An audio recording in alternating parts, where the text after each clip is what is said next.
আসসালামু আলাইকুম। আপনাদের আজকের যে ক্লাসটা এটা সম্পর্কে যদি আমি খুব কনসাইজড ওয়েতে বলি, what to do and what to learn actually infectious disease এবং রেসপিরেটরি সিস্টেম। প্রথমেই আমি যে কথা সবসময় বলি যে আসলে এই ধরনের কোশ্চেন সম্পর্কে একটু কমেন্ট করা আনপ্রেডিক্টেবল, কারণ কোশ্চেন যে কোনো জায়গা থেকে আসতে পারে। সিলেবাস দেওয়া সত্ত্বেও সিলেবাসের বাইরে থেকে কোশ্চেন আসতে পারে।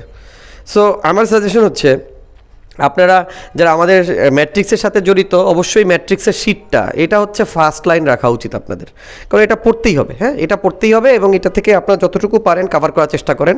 প্লাস যদি আপনাদের কাছে অন্যান্য কোনো বই, ডাইজেস্ট বা এটার হেল্প থাকে আপনারা সেটা নিতে পারেন, ম্যাট্রিক্সের হেল্প নেবেন অবশ্যই, বাট শিটটা এটা ফরজ করা উচিত। এখন কি পড়বেন তার একটা জেনারেল আইডিয়া দিয়ে দিই। ধর ইনফেকশাস ডিজিজ থেকে আমরা এর আগেও দেখছি ডেঙ্গু থেকে কোশ্চেন আসে, ম্যালেরিয়া থেকে কোশ্চেন আসে। সো ইনফেকশাস ডিজিজ বলতে বাংলাদেশে যেটা কমন সেটা থেকেই আসবে, একদম ইজি কমন সেন্স।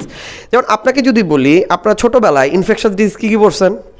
ডেঙ্গু পড়ছেন, ম্যালেরিয়া পড়ছেন, কালাজ্বর পড়ছেন, টিউবারক্লোসিস পড়ছেন, লেপ্রোসি পড়ছেন, র্যাবিস পড়ছেন, HIV পড়ছেন। সো এক্ষেত্রেও আর এর ব্যতিক্রম হওয়ার কোনো সুযোগ নাই। খালি একটা ডিফারেন্ট ইস্যু হচ্ছে, যেহেতু এখন আমরা ইনফেকশাস ডিজিজের মধ্যে সবচেয়ে বেশি ডিল করতেছি করোনা ভাইরাস নিয়ে, এই জন্য শিটের মধ্যে করোনা ভাইরাস সম্পর্কে যা যা আছে এটা ফরজ এটা পড়তেই হবে। করোনা ভাইরাস সম্পর্কে কম পড়াই যাবে না। সো করোনা ভাইরাস সম্পর্কে কী পড়বেন? যেহেতু BCS এর কোশ্চেন আসতে পারে, করোনা ফার্স্ট কোন সিটি থেকে শুরু হয়েছে ধারণা করা হয় উহান সিটি, যেটা চীনের হুবেই প্রভিন্স থেকে শুরু, এবং চীনের একটা সি ফুড মার্কেট, যেটা হচ্ছে কাঁচা প্রাণী পাওয়া যায়, যেমন হচ্ছে কাঁকড়া, তারপর হচ্ছে হাঁস, তারপর হচ্ছে বাদুর, বানর, মানে ইঁদুর, নানা কিছু পাওয়া যায়। ওই সি ওয়ার্ল্ড বা সি ফুড মার্কেট, ওইখান থেকেই সাধারণত ধারণা করা হয় উহান সিটিতে সর্বপ্রথম করোনাটা আসে। ওরা ফার্স্ট গেস্ট করলো কখন? এই কোভিড-19 নামটা আসছে কিন্তু 2019 থেকে। 2019 ডিসেম্বরের দিকে কিছু আননোন যে নিউমোনিয়া, যারা কজ ডিটেক্ট করতে পারতেছিল না, ওটা থেকে কিন্তু কোভিড-19 ডিজিজটা শুরু। আর পরবর্তীতে ওরা 2020 সালের জানুয়ারির 7 তারিখে জিন সিকোয়েন্সিং করে প্রথম ধারণা করলো যেটা হচ্ছে করোনা ভাইরাসের একটা স্ট্রেন, যেটার নাম SARS-CoV-2। SARS-CoV-2 কেন? SARS-CoV-1 সাথে এটার খুব মিল, মানে এটা এক ধরনের করোনা ভাইরাস। আর সার্স শব্দটা আসছে severe acute respiratory distress syndrome থেকে, তারা এক ধরনের করোনা ভাইরাস। করোনা ভাইরাস দেখতে সূর্যের মতো, হ্যাঁ, এই যে চারদিকে যেরকম স্পাইক প্রোটিন থাকে, কদম ফুলের মতো দেখতে অনেকটা। যাই হোক, ওই করোনা ভাইরাসের হচ্ছে 4টা স্ট্রেইন আছে, আলফা, বিটা, গামা, ডেল্টা। এর ভেতরে বিটা গ্রুপের মধ্যে পড়ছে হচ্ছে এই আমাদের যে বর্তমান নোভেল করোনা ভাইরাস, যেটাকে আমরা কোভিড-19 ডিজিজ বলতেছি। এগুলো একটু পড়বেন। বাংলাদেশে ফার্স্ট ডিটেক্ট হয় হচ্ছে 8ই মার্চে, এবং 13ই মার্চ ওয়ার্ল্ড হেলথ অর্গানাইজেশন 2020 এটাকে প্যান্ডেমিক হিসেবে ঘোষণা করে। এই ধরনের কিছু বেসিক ইনফরমেশন পড়বেন। করোনায় কী কী সমস্যা হয় আপনারা জানেন। করোনায় নিউমোনিয়া হয়, ধারণা করা হয় বাদুর অথবা প্যাঙ্গোলিন বা বনরুই, এখান থেকেই সম্ভবত করোনার উৎপত্তি। এটা হচ্ছে এস্টিমেটেড ধারণা। আর যে সি ফুড মার্কেট, এখান থেকে হয়, পড়বেন। ভাইরাল স্প্রেড হয় থ্রু কাফিং, স্নিজিং, টকিং, এগুলো একটু জানবেন। ইভেন উচ্চ স্বরে হাসলেও কিন্তু করোনা ছড়াতে পারে। আমরা কোয়ারেন্টাইন করব 14 দিন, এবং ইনকিউবেশন পিরিয়ড হচ্ছে 2 থেকে 14 দিন। কী কী ক্লিনিক্যাল সিমটম হতে পারে? মাইল্ড ইলনেস, রেসপিরেটরি নিউমোনিয়া হতে পারে, সিভিয়ার নিউমোনিয়া হতে পারে, অ্যাকিউট রেসপিরেটরি ডিস্ট্রেস সিনড্রোম হতে পারে, সেপটিক শক, এবং হচ্ছে মাল্টি অর্গান ফেইলিওর হতে পারে, ARDS হতে পারে। এগুলো হচ্ছে কিছু clinical presentation of COVID-19 risk factor পড়বেন। ইনভেস্টিগেশন কী কী করেন পড়বেন। ডাইমার, ফেরিটিন সব পড়বেন। RT-PCR পড়বেন। প্রিন্সিপাল অফ ম্যানেজমেন্ট কী কী দেই, অক্সিজেন দেই কিসের মাধ্যমে, নেজাল ক্যানুলা, ফেস মাস্ক, নন রিব্রিদার মাস্ক, হাইফ্লো নেজাল ক্যানুলা, এই ধরনের টুকটাক ধারণা রাখবেন। শিটে যা আছে ফরজ। এরপরে আসবেন আদার যে কমিউনিকেবল ডিজিজগুলো বা হচ্ছে ইনফেকশাস ডিজিজ। ডেঙ্গু না পড়লেই নয়। ডেঙ্গুর ভাইরাসটা কী ভাইরাস? এটা হচ্ছে একটা এনভেলপড RNA ভাইরাস। কোন গোত্রের? যেমন ফ্ল্যাভি ভাইরাস। এটা হচ্ছে কয়টা সেরোটাইপ আছে? 4টা সেরোটাইপ। ডেঙ্গু ভাইরাসটা হচ্ছে সাধারণত কোন মশা দ্বারা আক্রান্ত হয়? এডিস মশা। কিছু বেসিক জানতে হবে। ডেঙ্গুর ফলে ডেঙ্গু হেমোরেজিক ফিভার হতে পারে, ডেঙ্গু শক সিনড্রোম হতে পারে, এগুলো পড়বেন। ডেঙ্গুর ট্রিটমেন্ট কি? আমরা যে NSAID সাধারণত দিতে মানা করি, অ্যাসপিরিন দিতে মানা করি, আমরা সাধারণত প্যারাসিটামল দেই, ফ্লুইড দেই, এবং কিছু ক্ষেত্রে প্ল্যাটিলেট রিপ্লেসমেন্ট লাগে। এন্টেরিক ফিভার পড়বেন, কমপ্লিকেশন পড়বেন। ম্যালেরিয়া মোটামুটি পড়ে ফেলবেন যতটুকু আইডিয়া আছে। ম্যালেরিয়া সম্পর্কে কিছু জিনিস জানতে হবে, যেমন হচ্ছে থিক ফিল্ম কি, থিন ফিল্ম কি। ম্যালেরিয়ার হচ্ছে প্লাজমোডিয়াম ভাইভ্যাক্স ওভালি আর প্লাজমোডিয়াম ম্যালেরি এবং ফ্যালসিপেরাম, এগুলোর মধ্যে কিছু বেসিক ডিফারেন্স শিখতে হবে। যেমন ভাইভ্যাক্স এবং ওভালি বিনাইল ম্যালেরিয়া করে, যেটা বিনাইন টার্সিয়ার ম্যালেরিয়া, আর ফ্যালসিপেরাম করে ম্যালিগনেন্ট ম্যালেরিয়া। এবং ফ্যালসিপেরাম কিন্তু খুব খারাপ, এটাই সাধারণত malignant malaria, cerebral malaria, algid malaria, অথবা আমরা যেটাকে ব্ল্যাক ওয়াটার ফিভার বলি, এসব খারাপ সব ম্যালেরিয়া প্লাজমোডিয়াম ফ্যালসিপেরাম করে, এগুলো একটু দেখে নেবেন। কিউলেস মসকুইটো করে হচ্ছে আমাদের ফাইলেরিয়া। এই ফাইলেরিয়াসিস একটা উচিরিয়া ব্যানক্রফটি দ্বারা হয়, এটা একটা ওম যেটা হচ্ছে ফাইলেরিসিস করে, গোদরোগ হয়, এলিফেন্টিসিয়াসিস হয়, এরকম হাত পা ফুলে যায়। আমরা সাধারণত অ্যালবেন্ডাজল, আইভারমেকটিন অথবা কিছু ক্ষেত্রে ডাইথাইল কার্বামাজাইন এই ধরনের ওষুধ দেই। আর ইনফ্লামেশন প্রিভেন্ট করার জন্য অ্যান্টিহিস্টামিন, অ্যান্টি ইনফ্লামেটরি ড্রাগ দেই। কিছুটা আইডিয়া নেবেন। ফাইলেরিয়াসিস পড়বেন, হাইডাটিস প্লাস মাইনাস একটু দেখে নিতে পারেন। একাইনোকক্কাস গ্র্যানুলোসাস দেওয়া হয়, ডগ হচ্ছে ডেফিনেটিভ হোস্ট, হিউম্যান হচ্ছে হলো ইন্টারমিডিয়েট হোস্ট।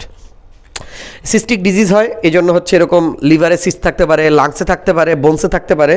আমরা সাধারণত অ্যালবেন্ডাজল দিয়ে চিকিৎসা করি, অনেক সময় এটাকে সার্জিক্যাল অ্যাসপিরেশন অথবা রিমুভাল করা হয়। র্যাবিসটাও খুব জরুরি। র্যাবিসটা হচ্ছে র্যাবডো ভাইরাস, বুলেটের মতো দেখতে। এটা হচ্ছে মর্টালিটি খুব হাই, এজন্য র্যাবিস হইলেই আমরা সাধারণত কী করি, আমরা হচ্ছে অ্যান্টি র্যাবিস যে ভ্যাকসিন নিয়ে নেই। এর দুই ধরনের ভ্যাকসিন আছে, একটা হচ্ছে অ্যাক্টিভ ভ্যাকসিন আর একটা হচ্ছে প্যাসিভ ইমিউনাইজেশন, এগুলো একটু দেখে নেবেন। তারপর হচ্ছে লেপ্রোসি পড়বেন, টিউবারক্লোসিস পড়বেন। টিউবারক্লোসিস সম্পর্কে মোটামুটি ডেভিডসনের যতগুলো চার্ট আছে শিটে যা আছে পড়ে ফেলবেন।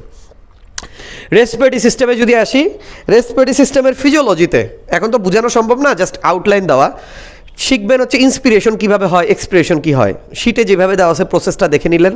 রেসপিরেটরি সিস্টেমে লাং ভলিউম ক্যাপাসিটিগুলো দেখে নেবেন, টাইডাল ভলিউম কী জিনিস, তারপর হচ্ছে রেসিডুয়াল ভলিউম কী জিনিস, ভাইটাল ক্যাপাসিটিটা খুব ইম্পর্ট্যান্ট, গ্যাস এক্সচেঞ্জটা ইম্পর্ট্যান্ট।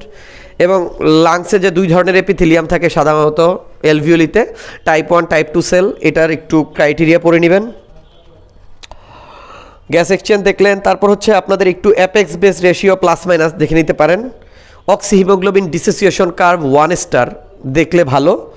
তারপর হচ্ছে সারফেক্টেন্ট, অ্যাক্লিমাটাইজেশন, হাইপক্সিয়া আপনাদের শিটে দিয়ে রাখছে এই কারণে, কারণ আমি আবারও বলছি বিসিএসের কোশ্চেনের কোনো মা বাপ নাই, সিলেবাসের বাইরে কোশ্চেন দিয়ে দিতে পারে। এই তিনটা টপিকস আমার কাছে মনে হয়েছে পড়া উচিত, 1 স্টার হিসেবে আমি দিয়ে রাখছি, আপনারা পড়ে নেবেন আশা করি। ইন্সপিরেশনের হেমোডাইনামিক চেঞ্জ, এটাও আমার মনে হয়েছে যে এটা পড়া উচিত। রেসপিরেটরি ফেইলরের একটা চার্ট আছে, টাইপ 1 টাইপ 2 রেসপিরেটরি ফেইলর, কোন ফেইলরে হচ্ছে কী চেঞ্জ হয় এবং কোন লাং ডিজিজে কী ফেইলর হয়। সাধারণত জেনারেলাইজড যদি লাংস প্রবলেম হয় সাধারণত টাইপ 2 ফেইলর হয়, আর লোকাল প্রবলেম বা ফোকাল প্রবলেম হলে টাইপ 1 ফেইলর হয়। এই চার্টটা মুখস্থ রাখবেন। আর FeV1/FVC রেশিওর এই চার্টটা দেখলে ভালো। অ্যাজমা সম্পর্কে 3টা বক্স দিছি, একটা হচ্ছে অ্যাজমা ডায়াগনোসিস করার box, how to diagnose asthma, এর সিভিয়ারিটির একটা বক্স আছে, acute severe asthma, life threatening asthma, near fatal asthma, এই বক্সটা দেখবেন। আর indication of assisted ventilation in asthma, এটা দেখার উপায় হচ্ছে আপনাদের ABCDE মনে রাখার একটা উপায়। এতে হচ্ছে রেসপিরেটরি অ্যারেস্ট, বিতে হচ্ছে ব্লাড গ্যাসে অক্সিজেন কমে যাওয়া, কার্বন ডাইঅক্সাইড বেড়ে যাওয়া, অ্যাসিডোসিস হওয়া, আর সিতে হচ্ছে কমা, ডিতে হচ্ছে ডেলিরিয়াম, আর ইতে হচ্ছে এক্সজস্টন। তার মানে এই কয়েকটা কন্ডিশন ABCDE এগুলো হইলে আমরা সাধারণত ভেন্টিলেশনে চলে যাব অ্যাজমার সিভিয়ারিটিতে। সিওপিডির রিস্ক ফ্যাক্টর, সাধারণত সিওপিডি সিগারেটের ধোঁয়া, রান্নার কালো ধোঁয়া, যানবাহনের ধোঁয়া, মিল কারখানার কালো ধোঁয়া, অথবা রাস্তাঘাটের ধুলা, অকুপেশনাল ডাস্ট, যে কোনো এয়ারওয়েতে প্রবলেম হলে আমার সিওপিডি হতে পারে, এগুলো একটু দেখে নেবেন। আর রেসপিরেটরি ইনফেকশনে নিউমোনিয়ার কাপ 65, নিউমোনিয়ার কমপ্লিকেশন, নিউমোনিয়ার হচ্ছে কখন আইসিইউতে রেফার করতে হবে, নিউমোনিয়ার ইনভেস্টিগেশন। আমার মতে পার্সোনালি আমি মনে করি নিউমোনিয়া, টিউবারক্লোসিস, ডেভিডসনের যতগুলা ছক আছে আপনারা পড়ে ফেলেন, এটা খুব ভালো। আর শিটে যেগুলো আছে এগুলো ফরজ। টিউবারক্লোসিসের রিস্ক ফ্যাক্টর খুবই জরুরি। তারপর হচ্ছে টিউবারক্লোসিসে কী কী ক্লিনিক্যাল ফিচার হয়, টিউবারক্লোসিস ক্রিপ্টিক টিবি, এই বক্সটা 1 স্টার পড়ে নিতে পারেন। আর টিবিতে যে আমরা ড্রাগগুলো ইউজ করি, আইসোনিয়াজাইড, রিফাম্পিসিন, পাইরাজিনামাইড, ইথামবিউটল, এই 5টা ফার্স্ট লাইন ড্রাগের অ্যাডভার্স ইফেক্ট পড়া উচিত। লাং ক্যান্সার থেকে প্যারানিওপ্লাস্টিক সিনড্রোমের বক্স ইনফিনিটি স্টার, এবং পালমোনারি থ্রম্বো এম্বোলিজমের ডেভিডসনের যে বক্সটা আছে এটাও ইনফিনিটি স্টার বলে আমি মনে করছি, এটা আপনাদের পড়া উচিত। আর সোজা কথায় আমি রেসপিরেটরি সিস্টেম যদি বলি, রেসপিরেটরি সিস্টেমের ফিজিওলজি থেকে রেসপিরেশন কীভাবে ইন্সপিরেশন হয়, কীভাবে এক্সপিরেশন হয়, গ্যাস এক্সচেঞ্জ কোথায় হয়, alveolar epithelium type 1 type 2 cell, dead space কি জিনিস, তারপর হচ্ছে lung volume and capacity, gas exchange area, oxygen ট্রান্সপোর্টের প্রসেস, সঙ্গে অক্সিহিমোগ্লোবিন ডিসোসিয়েশন কার্ভ, এগুলো প্লাস মাইনাস। আর ক্লিনিক্যালের ক্ষেত্রে নিউমোনিয়া, টিউবারক্লোসিস, ফরজ, অ্যাজমা, সিওপিডির সাথে। আর লাং ক্যান্সার, পালমোনারি থ্রম্বোএম্বোলিজম, এইখানকার চার্টগুলা plus minus. This is all about respiratory preparation. BCS এর প্রিপারেশনের আগাম প্রেডিকশন আবারও টাফ। আপনারা যতটা পড়বেন, বুঝে বুঝে পড়বেন, আমার মনে হয় অ্যান্সার করতে পারবেন। আপনাদের সবাইকে ধন্যবাদ।